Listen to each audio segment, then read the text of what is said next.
Hello everyone, this is Nilesh Kumar Gupta and you are watching NG Physics Classes. Well, पिछले turn पे हम लोगों ने transformer की संरचना, उसका सिद्धांत पढ़ा। वहीं पर हमने परिणमन अनुपात के बारे में जाना। हमने ट्रांसफार्मर के प्रकार पढ़े थे। ट्रांसफार्मर वैसे कितने प्रकार का होता था? कौन कौन सा? उच्चाई ट्रांसफार्मर और अपचाई ट्रांसफार्मर। उच्चाई ट्रांसफार्मर के लिए परिणमन अनुपात का मान 1 से अधिक होता था। अपचाई ट्रांसफार्मर के लिए परिणमन अनुपात का मान 1 से कम होता था। ये सारी बातें हम लोग कहीं ना कहीं पढ़ चुके हैं। सही बोलना? ट्रांसफार्मर कौन सी घटना पर आधारित है? अन्योन्य प्रेरण की घटना पर आधारित है। आपको कैसे पता चला अन्योन्य प्रेरण की घटना पर आधारित है? ट्रांसफार्मर एसी पे काम करता है या डीसी पे? एसी पे काम क्यों करता है? परिवर्तित होना चाहिए, तभी तो चुंबकीय ऊर्जा परिवर्तन होगा। धारा परिवर्तन करना चाहते हो तो कौन सी धारा यूजफुल होगी? एसी, यानी प्रत्यावर्ती धारा। सीन क्लियर है सभी को? जहां तक सबको सारी बात समझ में आती है? परिणमन अनुपात। परिणमन अनुपात का मैंने आपको सूत्र बताया था, R बराबर NS/NP, VS/VP, ES/EP और IP/IS, है ना? सारे सूत्र में याद है, इस पे आधारित सवाल आ सकते हैं। अगर ट्रांसफार्मर आदर्श ट्रांसफार्मर होता, अगर ट्रांसफार्मर आदर्श ट्रांसफार्मर होता तो निवेशी शक्ति बराबर निर्गत शक्ति। आदर्श ट्रांसफार्मर हेतु पढ़ा था कल अपन ने, याद है आपको? अच्छी बात है, ये सब बातें आप लोग ऑलरेडी जानते हो और बहुत अच्छे से जानते हो। अब आगे मुझसे वो बोल रहा है ट्रांसफार्मर में ऊर्जा क्षय और उसकी निराकरण बताइए। ऊर्जा क्षय गया तेल लेने और निराकरण गया तेल लेने। अपन बात करते हैं कुछ पुरानी। क्लियर? आपको याद है जब कोई धातु का टुकड़ा किसी परिवर्तनशील चुंबकीय क्षेत्र में गति करता है तो उस धातु के टुकड़े के अंदर भंवर धाराएं पैदा हो जाती है और भंवर धाराओं के कारण बहुत सारी ऊर्जा ऊष्मीय ऊर्जा के रूप में नष्ट हो जाती थी, है ना? तो इन भंवर धाराओं के मान को कम करने के लिए हम लोग क्या करते थे?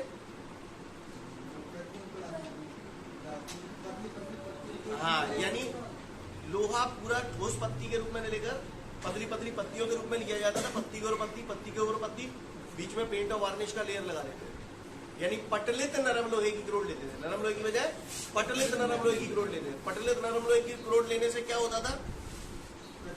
प्रतिरोध बढ़ जाता था और प्रतिरोध बढ़ जाने से भंवर धाराएं कम हो जाती है। आपको याद है ये सब? है? यानी पटलित नरम लोहे की क्रोड काय के लिए इस्तेमाल की जाती है? भंवर धाराओं को कम करने के लिए। और भंवर धाराएं पैदा कब होती है? जब धातु का टुकड़ा किसी परिवर्तनशील चुंबकीय क्षेत्र में रखा जाए, है ना? सही बोल रहा हूं ना? ये बात समझ में आती है आपको? अच्छी बात है। एक बात और पता नहीं आपको याद है कि नहीं है, ये बात मैंने आपको जब चैप्टर 5 पढ़ा रहा था उस टाइम पे बताई थी। शैथिल्य हानि याद है? लौ चुंबकीय पदार्थ को चुंबकित करने और विचुंबकित करने में जो ऊर्जा की हानि होती है, ऐसी हानि को हम लोग शैथिल्य हानि कहते हैं। ये बात आपको बताई थी? अच्छा, पहुंचे नहीं? ओके, कोई बात नहीं। ये बात वैसे चैप्टर 5 तो हट गया, पर वहां पर बताई जाती है शैथिल्य हानि। शैथिल्य हानि होती क्या है भैया? होता क्या है, जितने भी लौह चुंबकीय पदार्थ होते हैं, आयरन, कोबाल्ट, निकेल, ये सब लौह चुंबकीय पदार्थ हैं, इनको चुंबकित करने और विचुंबकित करने में जो ऊर्जा की हानि होती है उसे हम लोग शैथिल्य हानि बोलते हैं। क्या बोलते हैं? शैथिल्य हानि। लौह चुंबकीय पदार्थों को चुंबकित करने और विचुंबकित करने में जो ऊर्जा की हानि होती है उसे शैथिल्य हानि कहते हैं। ये आपने पढ़ा नहीं है पहले? तो कोई बात नहीं। शैथिल्य हानि अगर आप लोगों ने नहीं पढ़ा तो मैं हल्का सा लिखाना चाहता हूँ, इसको लिख लो फटाफट। जो मैंने बोला वही अपनी भाषा में लिख लो। लौह चुंबकीय पदार्थ को चुंबकित करने और विचुंबकित करने में जो ऊर्जा की हानि होती है उसे शैथिल्य हानि कहते हैं। तो लिख लिया होगा सभी ने शैथिल्य हानि। लौह चुंबकीय पदार्थों को चुंबकित करने और विचुंबकित करने में जो ऊर्जा की हानि होती है उसे हम लोग शैथिल्य हानि बोलते हैं। ऐसा हम सभी लोग जानते हैं। ठीक है भैया? अब मेरी बात ध्यान से सुनिएगा। अभी हम लोग क्वेश्चन पे नहीं आए हैं। क्लियर? क्वेश्चन तो अभी 10 मिनट बाद पढ़ेंगे। पहले कुछ बेसिक कॉन्सेप्ट जो पुराने हैं वो क्लियर करते हैं ना। अब बात आती है शैथिल्य हानि होती है। शैथिल्य हानि भी 2 मिनट के लिए भारत में। पहले मुझे एक बात बताओ, आपको मैंने चैप्टर 5 जब पढ़ाया था तो ये बात मैंने बताई थी कि भैया ये चुंबक है, ठीक है? चुंबक के पास मैंने एक तो रखा ये नरम लोहा। नरम लोहा क्या है? चुंबकीय पदार्थ है, बोलो भैया, अच्छी बात है। नरम लोहा हमारा क्या है? चुंबकीय पदार्थ। और ये मैंने रखा है यहाँ पर स्टील, यानी फौलाद। स्टील इंग्लिश वर्ड है, हिंदी में से फौलाद बोला जाता है। ठीक है, अब हमें मालूम है, हमने चुंबकत्व का सिद्धांत जब बताया था, नरम लोहे के अंदर छोटे छोटे अणुचुंबक कैसे व्यवस्थित होंगे? याद है किसी को? बद्ध संरचना के रूप में व्यवस्थित होंगे। नरम लोहे में भी ऐसे ही व्यवस्थित होंगे और स्टील में भी ऐसे ही व्यवस्थित होंगे। बोलो भैया, ऐसे ही तो बना देते, नॉर्थ साउथ। बोलो, अच्छी बात। अब मैंने बताया था नरम लोहा और स्टील, नाम से पता चला नरम, स्टील यानी हार्ड। यहाँ पर जो छोटे छोटे चुंबक के जो ध्रुव थे, छोटे छोटे अणुचुंबक जो थे, आपस में आकर्षण बल द्वारा बंधे हुए हैं। ये ध्रुव यहाँ पर भी बंधे हुए हैं। ज्यादा ताकत से कहाँ बंधे हुए हैं? स्टील में ज्यादा ताकत से बंधे हुए, नरम लोहे में कम ताकत से बंधे हुए। याद है आपको? किसको आसानी से चुंबकित किया जा सकता है? ये बात मैं आपको बता चुका हूँ चैप्टर 5 में, इसलिए आप बोल रहे हो। नरम लोहे को आसानी से चुंबकित किया जा सकता है, स्टील को आसानी से चुंबकित नहीं किया जा सकता। सही बोल रहा हूँ या गलत? बोलो भैया, सही बोल रहा हूँ ना? तो ये सब बातें हम लोग पढ़ चुके हैं कहीं ना कहीं। नरम लोहे को इतना तो समझ में आता है कि नरम लोहे को आसानी से चुंबकित किया जा सकता है ना? नरम लोहा आसानी से चुंबकित भी हो जाएगा और चुंबक से दूर हटाने को तो आसानी से। और स्टील पहली शर्त तो आसानी से चुंबकित नहीं होगा, और अगर कितना होगा तो फिर आसानी से विचुंबकित भी नहीं होगा। ये बात बता चुका हूँ। अच्छी, मतलब इसको देख के आपको ये बात समझ में आती है, नरम लोहा आसानी से चुंबकित हो जाता है, स्टील आसानी से चुंबकित नहीं होता है। अच्छी, रोटी बना लेते हो? कैसे बनाते? तवा लेना पत्थर, रोटी तुमने बेल के तैयार है, रोटी कैसे बनाओगे? आगे की प्रोसेस क्या है? बेल के तैयार, पहले तई पे रोटी डालेंगे, फिर गैस चालू करेंगे। अच्छा, तवा पहले दब देंगे, पहले गरम करेंगे तवा, उसके बाद रोटी डालेंगे। पहले डालते हो ना? ओके। और जब पूरी रोटी बन जाते है, बाकी बात क्या करते हो? बता भी तो फिर वो तवा ठंडा होता है। ये सोना लग रहा हो? रोटी डाल रहे थे, पहले तवा गरम करना पड़ रहा है और रोटी पूरी सिक गई, बाकी बात तवा ठंडा है रहा, तो वहां पर ऊर्जा की हानि हो रही है ऊष्मा के रूप में बहुत सारी। बोलो भैया, पहले गरम करो और फिर ठंडा करो, तो ऊर्जा की हानि आ रही है कि नहीं ऊष्मा के रूप में? अगर मेरे पास ऐसा तवा हो तो कि तुरंत गरम, फटाफट गरम और फटाफट ठंडा हो जाता, तो ऊर्जा की हानि कम होती। बोलो, अगर मेरे पास ऐसा तवा हो तो जो फटाफट गरम और फटाफट ठंडा हो जाता, तो रोटी बनाने से पहले जो गरम करना पड़ रहा, वहां पे हानि कम होती। रोटी पूरी बनने के बाद जो ठंडा है रहा, तो वो ऊर्जा की हानि कम है जाती। बोलो भैया, तो मेरे लिए कौन सा तवा यूजफुल होता? जो फटाफट गरम हो फटाफट ठंडा हो जाए, ऐसा तवा होता तो काम बढ़िया आ जाता, ऊर्जा हानि कम हो जाती। सही बोल रहा ना? हाँ, सीन क्लियर है? यानी वहां पर तवा को गर्म करने में और तवे को ठंडा करने में ऊर्जा की हानि हो रही है ना? इस हानि को कम करने के लिए मुझे एक ऐसा तवा चाहिए जो फटाफट गर्म हो फटाफट ठंडा हो जाए। ठीक उसी प्रकार ये क्या है? लौह चुंबकीय पदार्थ है।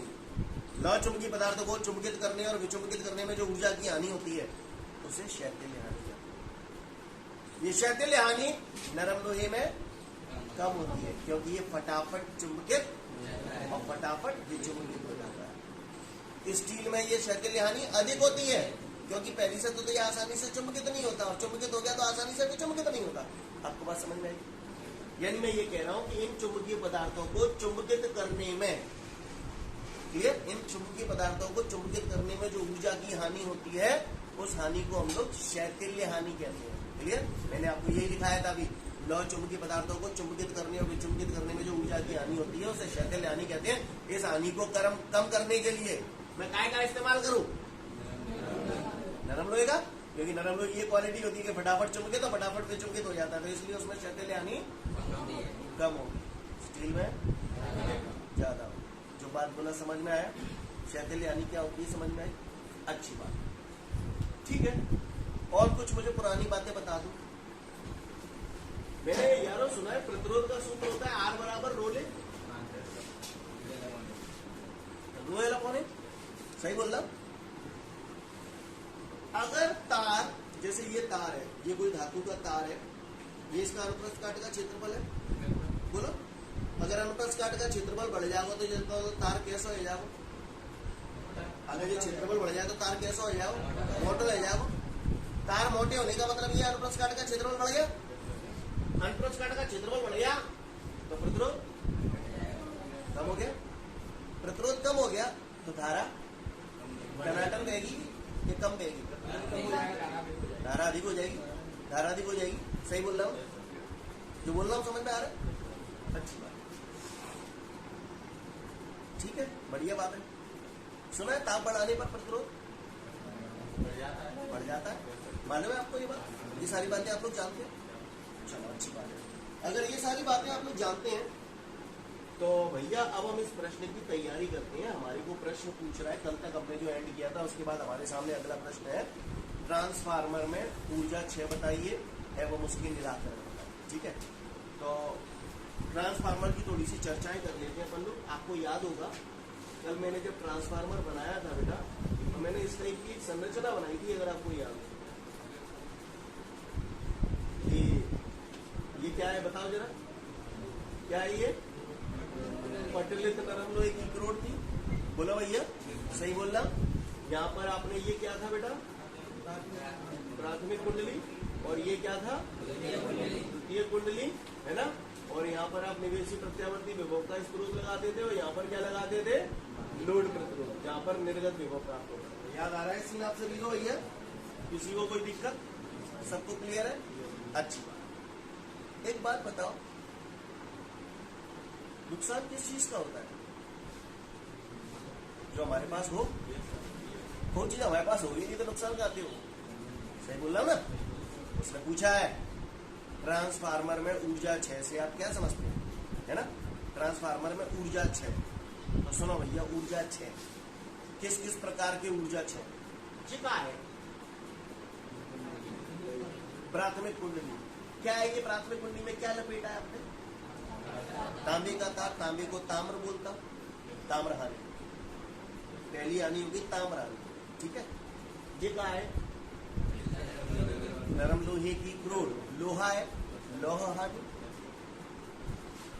बोलो भैया, क्या हानि है? नहीं, कौन कौन सी? ताम्र हानि। समझ में आई? जो चीज होंगे वही तो नुकसान होंगे, होंगे नहीं होंगे? तो सुन ले लल्ला, एक हो गई ताम्र हानि, एक हो गई लोह हानि। दो समझ में आ गई? अच्छा, आगे बढ़ो। हमने ये पढ़ा है कि ट्रांसफार्मर अंतरिम मिलन की घटना पर आधारित है ना। इसमें प्राथमिक कुंडली में चुंबकीय प्रक्षेपण में परिवर्तन करो तो द्वितीय कुंडली में चुंबकीय प्रक्षेपण, है ना। प्राथमिक कुंडली में धारा के मन में परिवर्तन करो तो द्वितीय कुंडली से संबंधित चुंबकीय प्रक्षेपण परिवर्तन होता है, जिसकी वजह से उसके अंदर प्रेरित विद्युत भाग में प्रेरित धारा पैदा हो जाती है। इसी को तो प्रेरित घटना कहते हैं। अगर मैं चाहता हूं कि प्राथमिक द्वितीय कुंडली में प्रेरित धारा ज्यादा से ज्यादा पैदा हो, तो प्राथमिक कुंडली में उत्पन्न होने वाला चुंबकीय फ्लक्स पूर्ण रूप से द्वितीय कुंडली से संबंधित होना चाहिए, पूर्ण रूप से।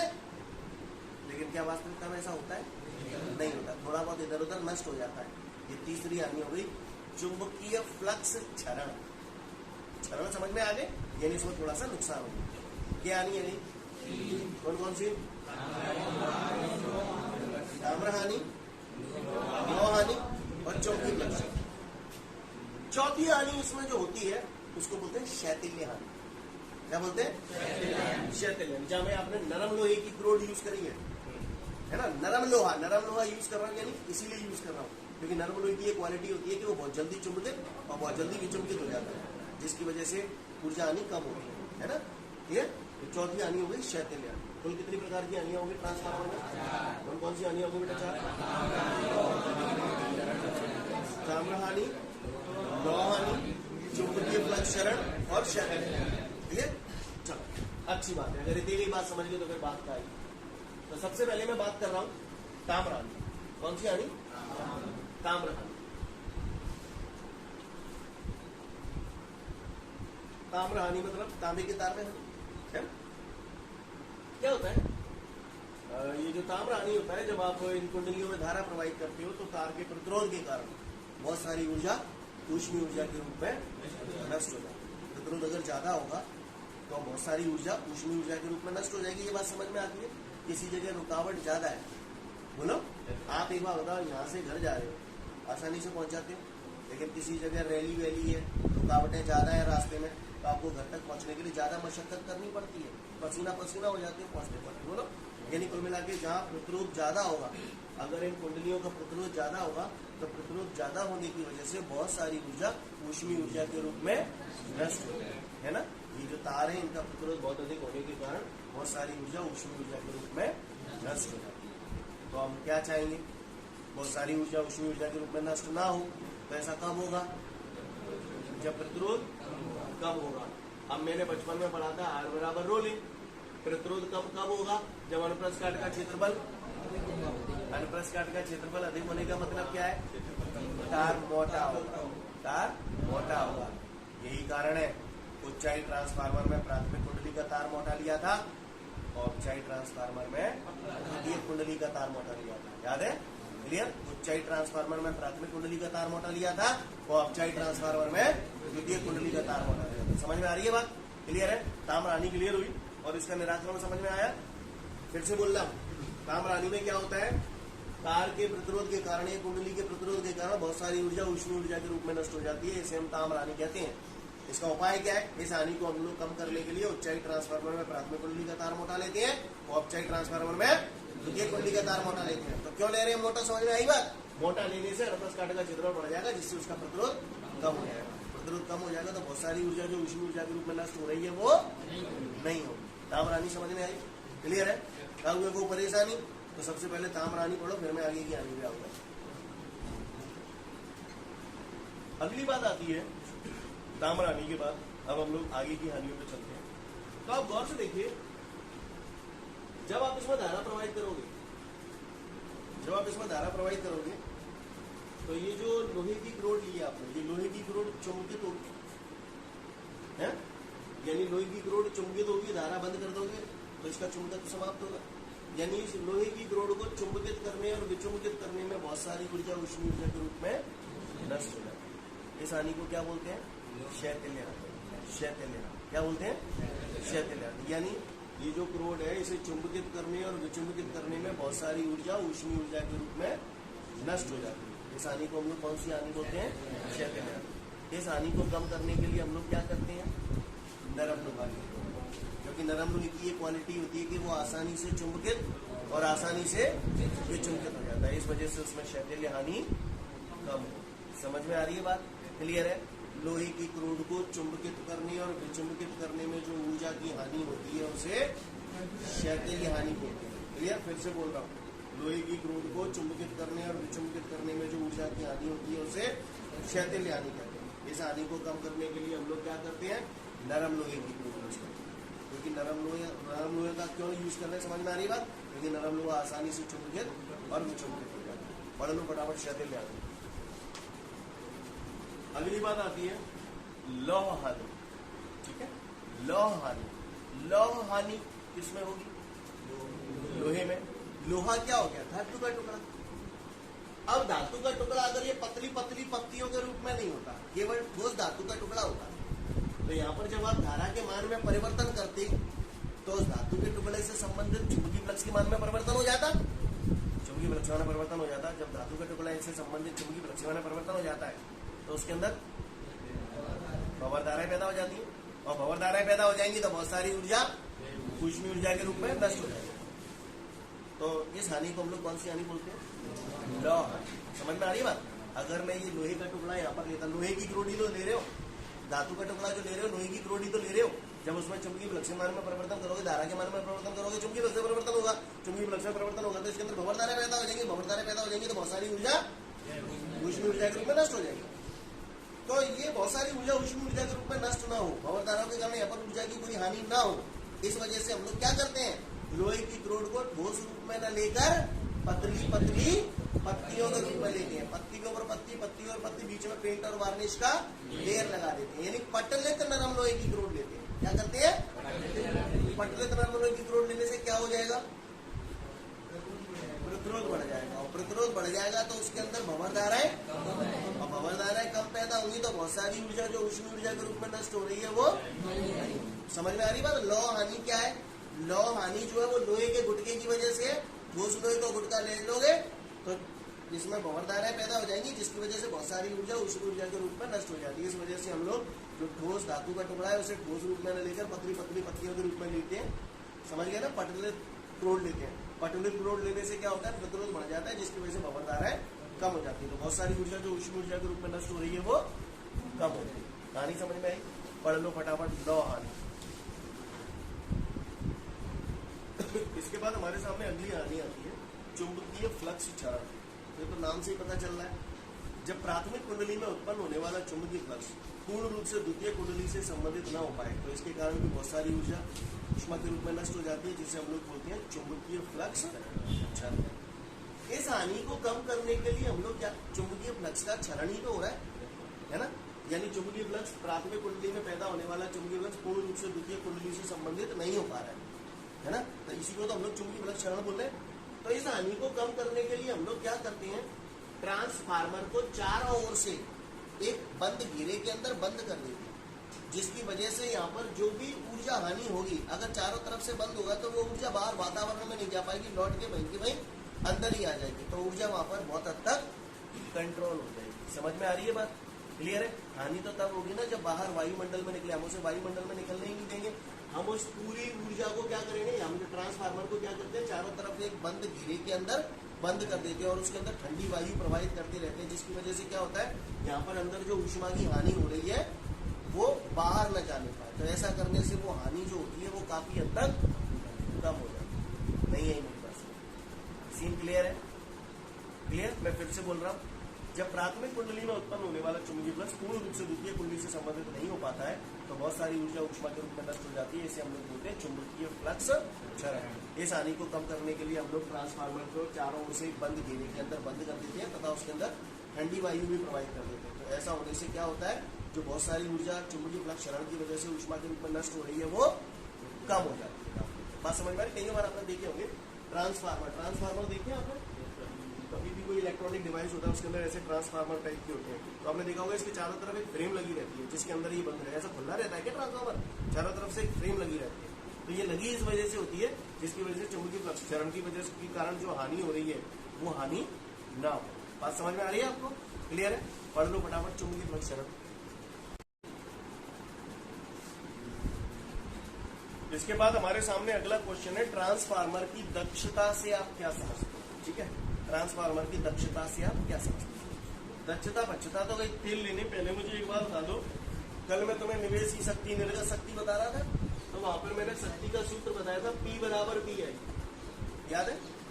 बोलो भैया, बताया था ना BIP, याद है? विभव को ऐसे भी लिख सकता हूँ EI, विभव को E लिख सकता हूँ, प्रेरित विभव। प्राथमिक कुंडली का होता तो EPIP, द्वितीय कुंडली का होता तो ESI। ये सब बातें मैं कल पढ़ चुका हूं, मैं बताना नहीं चाहता है। ठीक है, अब मुझसे पूछ रहा है ट्रांसफार्मर की दक्षता। दक्षता यानी कार्य कुशलता, कार्य करने की क्षमता। समझ में आ रही है बात? क्लियर? देखिएगा ध्यान से सब लोग। ट्रांसफार्मर की दक्षता पूछ रहा है मुझसे, ट्रांसफार्मर की दक्षता से आप क्या समझते? कार्य कुशलता, दक्षता मतलब कार्य कुशलता, कार्य करने की क्षमता। हर इंसान की अपनी कार्य कुशलता होती है, कुछ न कुछ कार्य करने की क्षमता होती है। जैसे आप लोग अभी पढ़ रहे हो, आप भी एक कार्य कर रहे हो, फिजिक्स पढ़ने का कार्य कर रहे हो, आपकी दक्षता कब जाके पता चलेगी? एग्जाम में। कैसे? एग्जाम में ऐसा क्या होगा जिससे आपकी दक्षता पता चलेगी? लिखने से क्या पता चल जाएगा? नंबर। जो आपके नंबर होंगे वही आपकी दक्षता होगी। तो मैं नंबर जैसे मान के चलो 100 नंबर का पेपर है, 50 आए, 60 आए, कैसे लिखोगे? मैंने 60/100 कैसे लिखोगे? 60/100, ये आपकी दक्षता है। ये 60/100 से आपको क्या समझ में आया? मतलब 100 नंबर का निवेश मैंने आपके अंदर किया था, मैंने ठूस के भर दिया, पढ़ा के आपको। कितने नंबरों के लिए? यानी ये शक्ति मैंने आपको दी थी, निवेशी शक्ति। ये कौन सी है? निर्गत शक्ति। नहीं है बस। क्लियर? तो अगर किसी ने मुझसे पूछा ट्रांसफार्मर की दक्षता से आप क्या समझते हो, तो आपको बता दूं ट्रांसफार्मर की दक्षता को हम लोग ईटा से प्रदर्शित करते हैं। ऐसे प्रदर्शित करते हैं ईटा। ये चिन्ह सुना है आपने कभी जिंदगी में? क्लियर? ट्रांसफार्मर की दक्षता को अच्छा ईटा से प्रदर्शित करते हैं। इसका सूत्र होता है, ऊपर कौन सी शक्ति बोलो भैया? निर्गत शक्ति बटे निवेशी शक्ति। क्या ये बात समझ में आई? निर्गत शक्ति बटे, ऐसे बोल सकते हैं आप। किसी ने पूछा ट्रांसफार्मर की दक्षता से आप क्या समझते हैं, तो मुझे बोलेंगे लाला निर्गत शक्ति और निवेशी शक्ति के अनुपात को ट्रांसफार्मर की दक्षता कहते हैं। क्लियर? और सुनो, ट्रांसफार्मर में आप ऐसी तो पढ़ते हैं, ये प्राथमिक कुंडली, ये नरम लोहे की ग्रोड और ये द्वितीय कुंडली, यहीं पे तो आप लोड प्रतिरोध लगा के बोलो भैया। तो निर्गत शक्ति निकालने के लिए आप कौन सी कुंडली से प्राप्त ऊर्जा लोगे?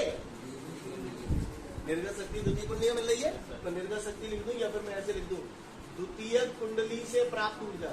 नहीं यही बात समझ रहा? वटे में आप ही बता दो क्या लिखूं? है प्राथमिक कुंडली से ऊर्जा प्राप्त है, के बाद दे रहे हो, तो प्राथमिक कुंडली को समझ में ही नहीं आई, समझ में ही नहीं आई। क्लियर है? किसी ने पूछा ट्रांसफार्मर की दक्षता से आप क्या समझते हो, तो हम उसे बोलेंगे कि लाला द्वितीय कुंडली से प्राप्त ऊर्जा तथा प्राथमिक कुंडली को दी गई ऊर्जा के अनुपात को ट्रांसफार्मर की दक्षता कहते हैं। या फिर आप उसे ऐसे भी बोल सकते हो, निर्गत शक्ति तथा निवेशी शक्ति के अनुपात को ट्रांसफार्मर की दक्षता कहते हैं। क्लियर है? समझ में आ रही है? अगर इसी को हमें परसेंटेज में निकालना है तो गुणित 100% में। समझ में आई बात? थोड़ा और सजा के लिखना चाहते हो, शक्ति का सूत्र भी यही होता है, बोलो।